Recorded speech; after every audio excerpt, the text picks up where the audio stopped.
My name is Max Lindqvist and I live in South Sweden.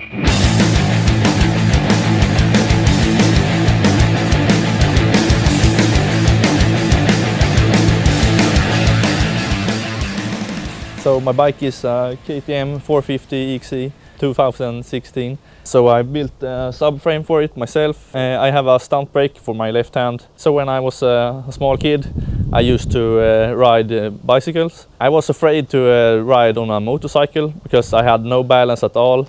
So when I was like 9 or something, my grandpa bought me a ATV because I told him I can't keep the balance on two wheels on a motorcycle.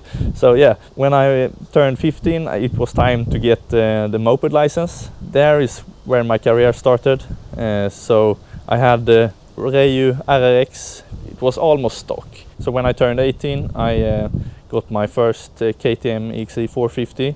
It was 2013. After 1 week with that bike, I scraped the tail. So that was quite nice, I guess. And I was like standing up on the seat without handbrake or anything. I was crazy. So after a few months, I got a stunt brake for that bike and a rear subframe with pegs like this. And I was practicing circles and eventually got that. And I was quite good at the start. It was like rocket like this. And a few years ago I bought a Kawasaki Ninja. It was really made for stunt riding. It has all the stuff you need for that with dented tank and everything. So I rode that bike a year maybe. I tried some circles and stuff, but then I came to the point where fuck it, let's try to see how fast this bike goes with this gearing. So I was going like 200 kilometers per hour and the chain snapped and it was tangling around the foot peg. So it was a sign for me to now maybe I should get a toy like this again. So yeah, that was terrifying. But I'm still here, so not going that fast again. I've been stunt riding supermotos for 5 years now. The most appealing thing about stunt riding is the style. There are so many different riders with different styles and they are unique in their kind of way. Yeah, I think it's really cool to either if you're on a parking lot you make circles and combos. That's one part of the stunt thing. And another thing is to go on the streets and do combos while doing straight liners. Yeah, that's quite cool as well. I've been almost my whole career as a stunt rider. I've been practicing on parking lots like this, where I used to do circle wheelies and yeah, things like that. But the past half year I've been actually on the road and been doing a lot of combos while doing straight liners. Riding on a parking lot used to be my favorite part of stunt riding, but it quite changed now since I got more friends who rides on the streets. And yeah, I always been against not riding crazy on the street because it's way too dangerous and you're going high speed. Yeah.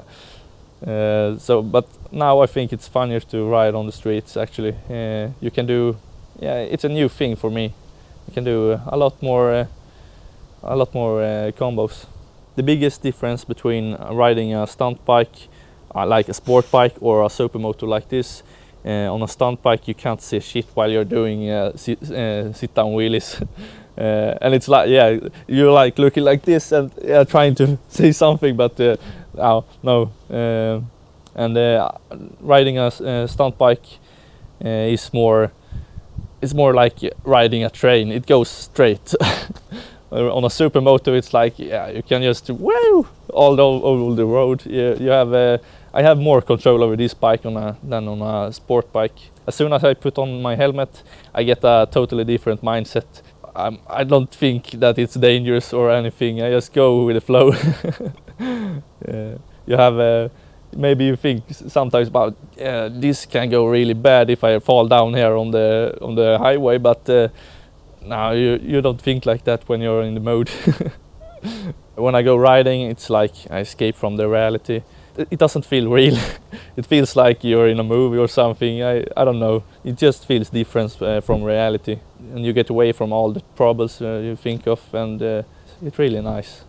If I should describe my riding style, it's more like street style. I go on the street and do combos and stuff like that. But it used to be on this parking lot like this. I've only been riding streets for like a half a year, as I said before, so I'm not quite used to have a smooth riding style yet, but I think I'll get there. My mentality for pushing new tricks is like, hold my beer. I gotta try this trick. If I see it on Instagram or TikTok, I was like, that looks fucking awesome, let's do this. But when I try to do the trick, I take small steps, don't rush anything, because I know if I rush something I will end up crashing, and I have already crashed many times. So I've been quite lucky in doing stunt riding. I've only twisted my ankle and twisted my thumb, I think. I've been quite lucky. So the thing that motivates me right now is riding with friends and hyping each other and seeing different tricks on the Instagram or other social medias. If I just do the same stuff all the time, I'm not getting motivated. You need to push things to improve yourself and have a good time. You can't just be happy what you have done. You need to always push forward. So my goal to stunt riding is to have a good time, and it would be nice to have it as a job if it would be possible, but I don't think so.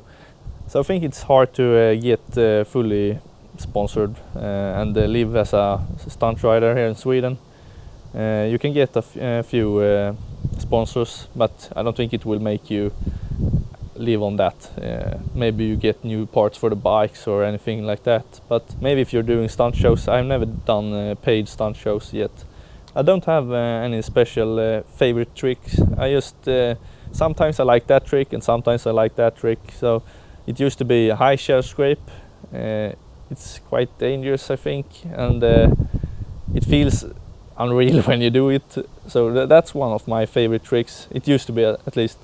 And maybe now I'm trying to push something that's really scares me, and it's standing on this foot in the hole at the tail and that foot underneath the bars and letting go of that hand.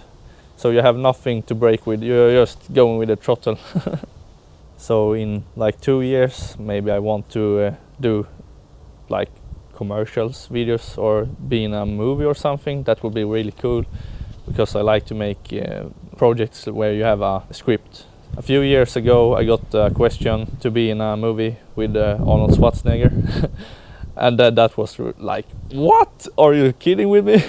So of course I said yes, but it was the time when Corona hit the world, so that didn't go as planned, unfortunately.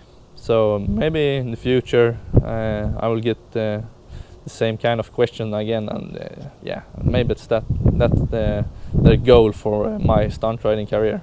So either you go to Instagram and search on max_SR, or TikTok max_SR, and of course Super Retards. And I have a YouTube channel as well. It's called Max Lindqvist with 2 T at the end. So check that out, and peace out.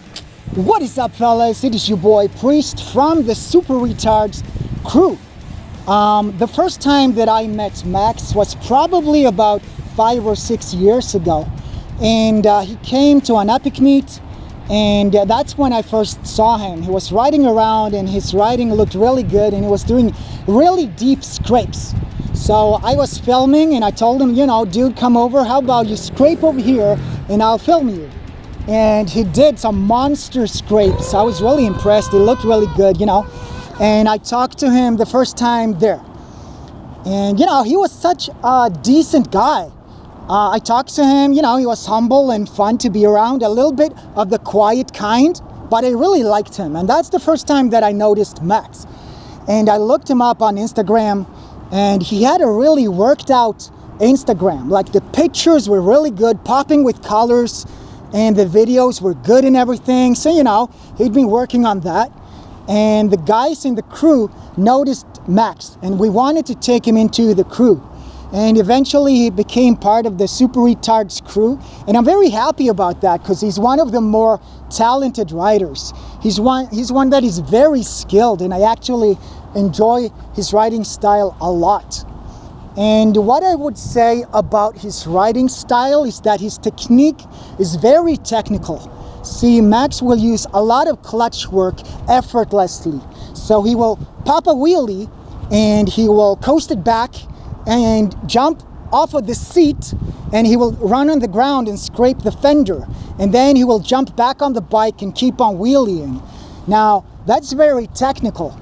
And when you see that, it doesn't look super hard, like maybe to some people, I guess.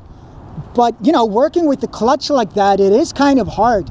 And when he does his circles, it's all clutch work. And that's particularly hard because if you let go of the clutch too far, you know, you're gonna do a flip, basically. So Max uses a lot of clutch work, and he's very good at that. And I think that Max encourages a lot of people to try that. You know, like me, myself, I haven't really had to have to use the clutch a lot to ride Supermoto or to ride my Grom. You know, I can just do circles without the clutch. But now, you know, watching Max, I want to try that more and implement that into my riding. Nowadays, clutch work, it's a much bigger part of riding for a lot of people. And I think, you know, moving forward, you're going to see a lot of more people doing that. From, you know, when they start riding, that's what they're going to train for. And it's becoming more the main, you know, the main thing for people to do. But I think Max is a big part of that. So Max, lovable guy, you know, awesome rider. He also, you know, does great builds with his bikes. You know, he does work on his bikes. I just ride mine. I don't polish it too much, you know, you can tell. But yeah, that's Max. Peace.